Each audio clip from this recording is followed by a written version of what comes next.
Ladies and gentlemen, imagine you are 17 years old and you're taking lessons for your driver's license.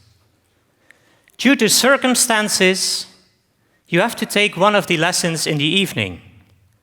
And you notice that, due to the changed light conditions, you cannot judge other traffic properly anymore. Diagnoses, retinitis pigmentosa. Or even worse, you have a 4-month-old daughter and you prepared some fresh fruit to give to her. And while feeding her, you get no visual response to your behavior.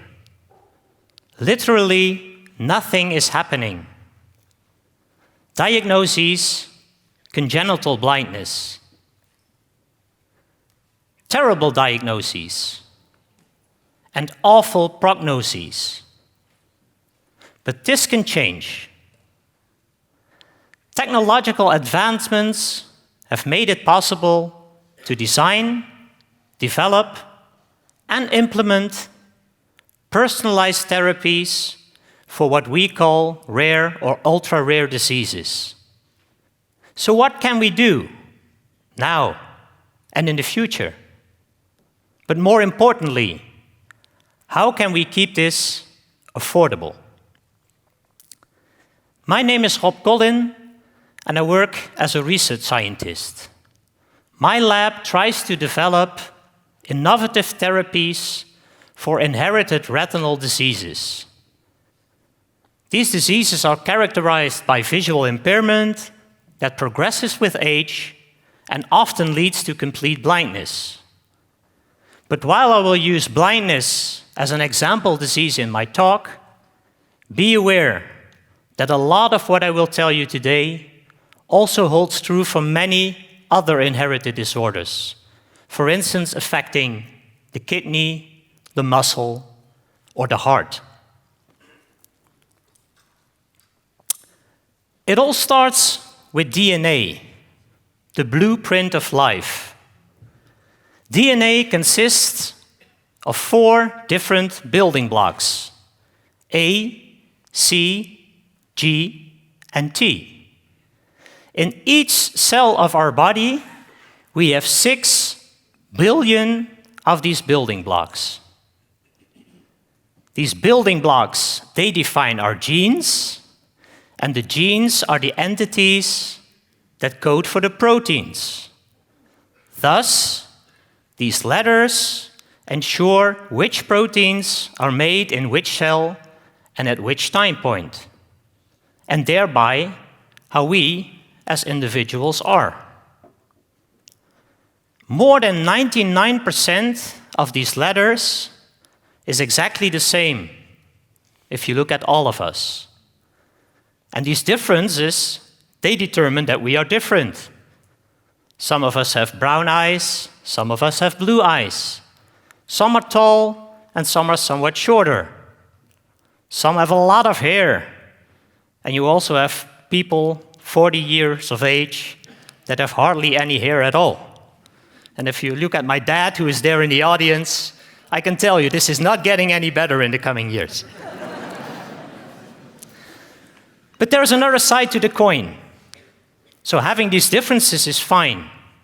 But we also have letters that are crucial.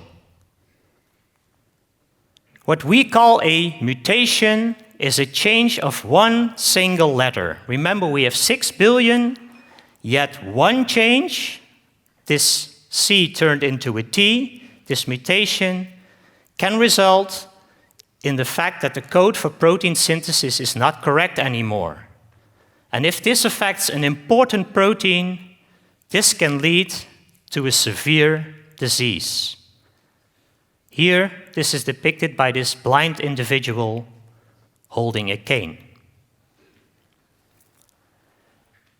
12 years ago, we discovered a mutation that causes congenital blindness. And not soon thereafter, I came up with the idea to cover that mutation with what we call a genetic band-aid. The first experiments that we did were amazing, and the results were really promising. And it took us 10 more years of hard work, dedication, and a lot of collaboration to further optimize this molecule in order to have it tested in human patients. Over the last year, 10 patients with this mutation were treated. They received an injection into their eye with this therapeutic molecule. And the results have just been announced. In all subjects, the molecule turned out to be safe. And in the majority of subjects, there was a significant improvement of visual function measurable. That was really more than we could have hoped for in the beginning. And in the coming years, we will find out what the long-term potential of this possible therapy is, and whether it will be officially registered as a drug. But now comes the problem. I told you about this mutation that we identified. This mutation is present in no more than 50 people that live in the Netherlands. Still, it is the most frequent mutation underlying congenital blindness. So it seems very rare, and in fact it is very rare. But still, there is sufficient interest from the pharmaceutical companies to invest millions of euros to bring such a therapy to the market. So let's talk about the costs. Over the last years, scientists and companies around the globe have tried to develop and even implemented new medicines for rare or ultra-rare diseases, for instance, affecting the eye, the muscle, or some metabolic conditions. The costs, anyone? Just shout a number. Million. Well, that's a little bit too much. Between 100 and 800,000 euros per individual. This seems outrageous, but be aware, the costs of bringing such a therapy to the market are also extremely high. I foresee that in the coming years, with the technological improvements that we are witnessing today, and it's really going fast, more and more medicines for ultra-rare diseases can be developed in the coming future. Let me give you an example. I told you about this mutation that was present in 50 individuals within the Netherlands. Earlier this year in my lab, we identified a mutation also present in a patient with visual impairment. And we thought, okay, we can make a genetic band-aid for that. And we did. This mutation, however, so far has been identified once, in one person, worldwide. Will this drug ever become registered as a medicine? Or will it ever become available to that patient?